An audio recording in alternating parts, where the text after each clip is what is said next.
உளுந்தே இல்லாமல் மொறு டீ கடை வடை எப்படி செய்யுதுன்னு பார்க்கலாம் வாங்க. அதுக்கு 2 வெங்காயத்தை ஸ்லைஸாக கட் பண்ணி எடுத்துங்க.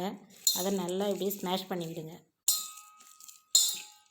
இது கூடவே ஒரு கைப்பிடி புதினா சேர்த்துங்க. 2 டேபிள் ஸ்பூன் ரவை சேர்த்துங்க. 3/4 கப் கோதுமை மாவு சேர்த்துங்க. பொடியாக கட் பண்ண பச்சை மிளகாய் சேர்த்துங்க. அதிக சோடா மாவு சேர்த்துங்க. தேவையான உப்பு சேர்த்துங்க. இப்போ தண்ணி ஊற்றி நல்லா பிசையுங்க. இஞ்சி பூண்டு பேஸ்ட் 1/4 ஸ்பூன் சேர்த்துங்க. இந்த மாதிரி நல்லா பிசைஞ்சிக்குங்க. இந்த மாதிரி பிசைஞ்சிங்க. ரவை போட்டதுனால ஒரு 10 நிமிஷம் ஊறட்டும். இப்போ கடாயை வச்சு கடலை எண்ணெய் சேர்த்துங்க. இப்போ 10 நிமிஷம் ஆயிடுச்சு.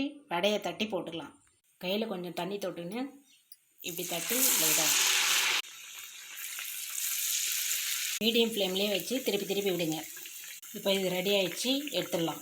மொறுன்னு ஈவினிங் ஸ்நாக்